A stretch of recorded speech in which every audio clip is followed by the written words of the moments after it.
Hey Zouk Family, it's Friday and that means we're meeting another superstar. And this week is very exciting for me because I followed her career from an early stage. I'm a big listener to Marcus Schultz's global podcast, and Nifra not just features on that, but I've listened to the Follow Me mix. I've listened to it all. So it's a bit of a fanboy moment for me. So Nifra, how are you? I'm good, thank you. Good to speak to you guys. It's super cool that you're on here. You're obviously in lockdown like we're in lockdown. What have you been doing during this tricky time in Holland?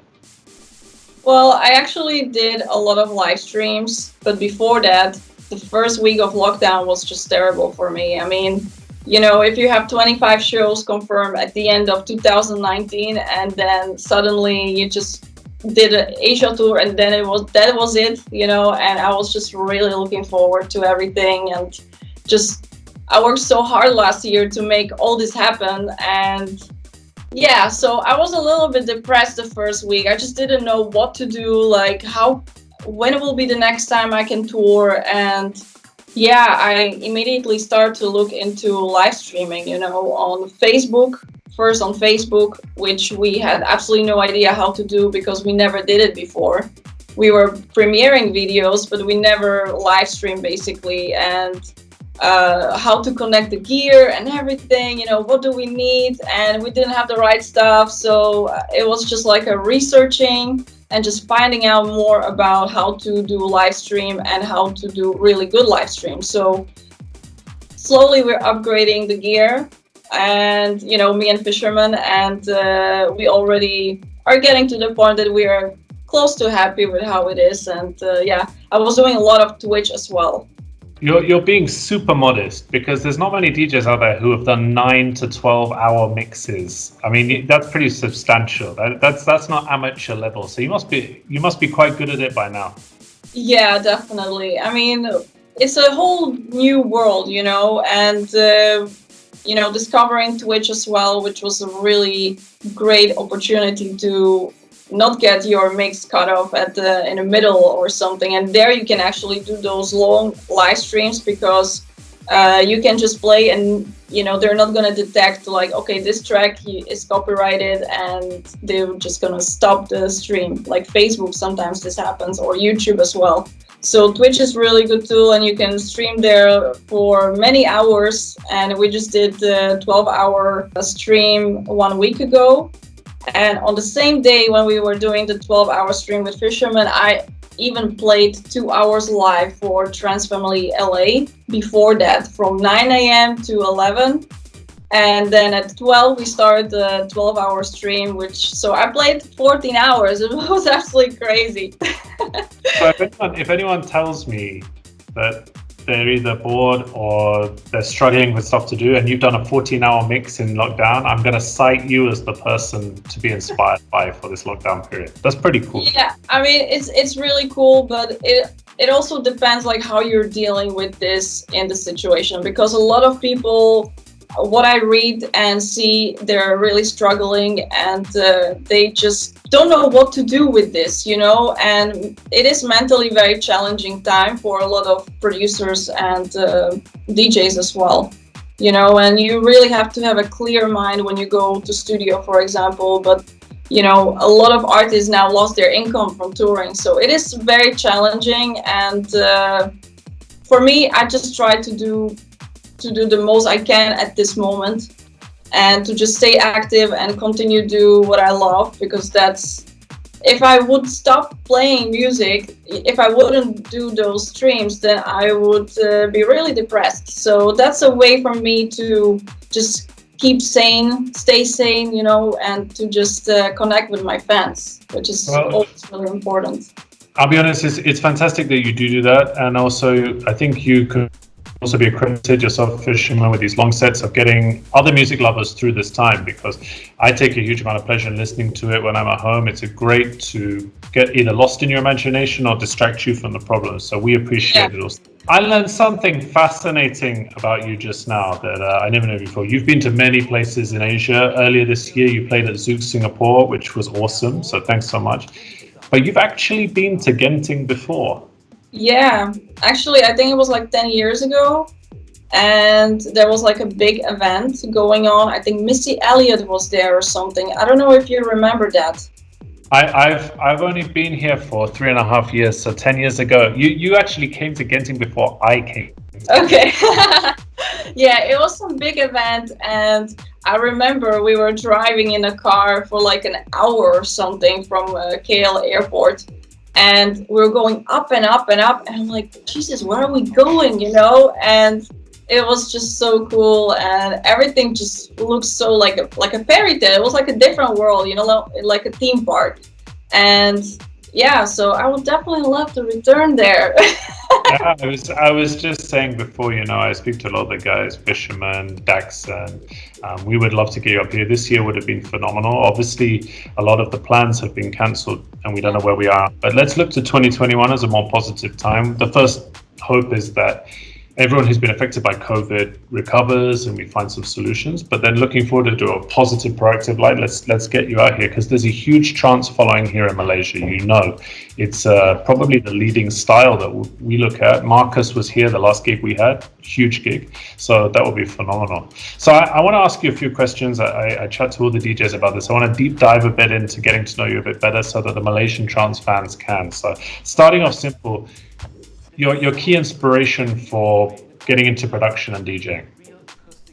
Back in the day, it was ATV. That was the reason, because that was the only way, the only artist basically who was on a TV. It was ATV, and I didn't have internet, and the only outlet for me was the TV. And he had a lot of music videos on there, and so yeah, he was the biggest inspiration when I was like 13 years old. So it's been a long time, and this is what I wanted to do ever since, to be producer and DJ. When I was at my first underage disco, and I listened to ATV Till I Come. So it's like a throwback time. It was phenomenal. And that would lead me on to my next question, which is, what is your dream collaboration? Oh, that's a hard one. A few moments later. Yeah, I don't know. Well, if it would be with him, it would make sense, because he's like the guy that inspired me to do what I do.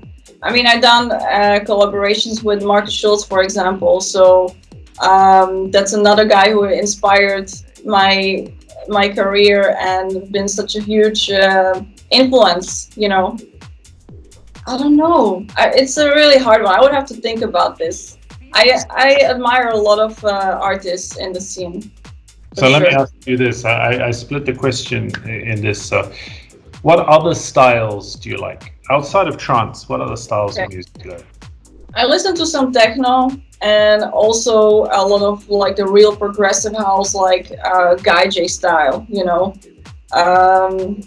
I don't listen that much to trance just like this at home. If I would put something on, it would be like progressive house, a more chill vibe.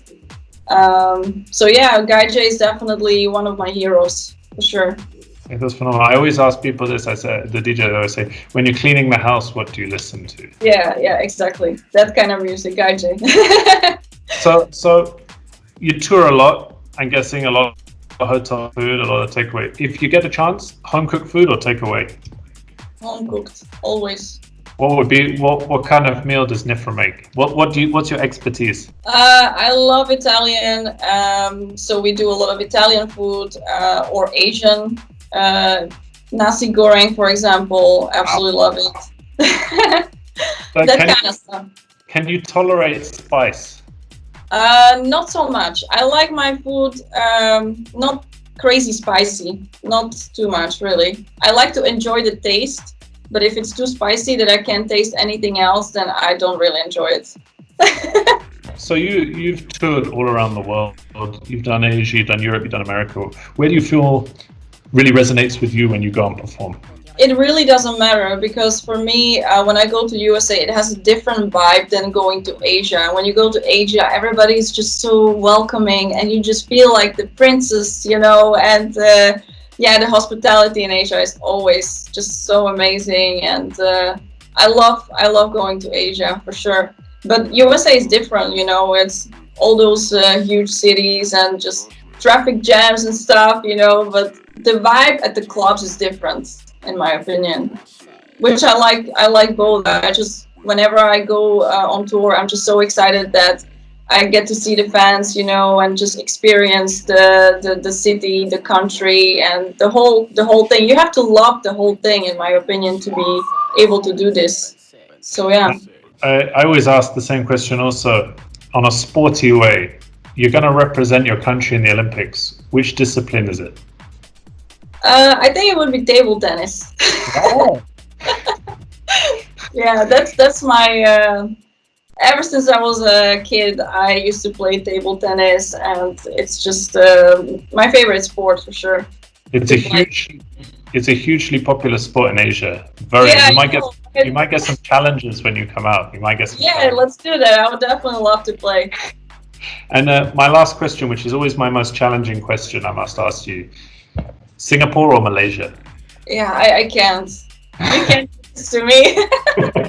Okay, no, I'll let you off. Look, Nifra, it's been a real pleasure. We really, really appreciate your time. It's awesome. As I said, we had a phenomenal time when you came over to Zouk Singapore in February. We would love to get you out here to Zouk Genting. It would really be icing on the cake, not just for me personally, but for the trance fans out here. You've produced some amazing music. It would be awesome. Parting message to people. You know, you raised a really good point that now can be a challenging time. There's a lot of people picking up new skills. Maybe there's a lot of bedroom DJs trying out, even people who are trying to produce tracks. Any words of advice for people that are trying or they dream of getting to where you've got and they're starting out, they're low on confidence? What would your advice be? As a starting producer, you just have to give it your all. I mean, when I started, you know, I didn't really know much about the whole scene and everything, but once you're in it, and I've been in it for more than 10 years, you just have to give it your everything, and making music, being an artist, and taking care of everything around that needs to be your number one task. And just, yeah, you have to give it your everything. I usually work around 14 hours a day with my career, so that's a full-time job. And you know, when I see the results, I know that I'm doing the right thing, because this is my dream, you know, and I always wanted to just give my everything to this dream. I don't think you can do music just part-time or something like this. Just like you can do it as a hobby if that's what you want, just to get away, you know, and to just make music. And but if you really want to do it on professional level, you have to go hard, you know. It's all or nothing. That's fantastic advice for people, and I think you're right. It's even for me as an operator, not as a DJ. It's for a love of music and a love of watching people forget their problems for 1 hour or 2 hours, for distracting from the problems in life. But yeah, that's really solid advice. So thanks so much.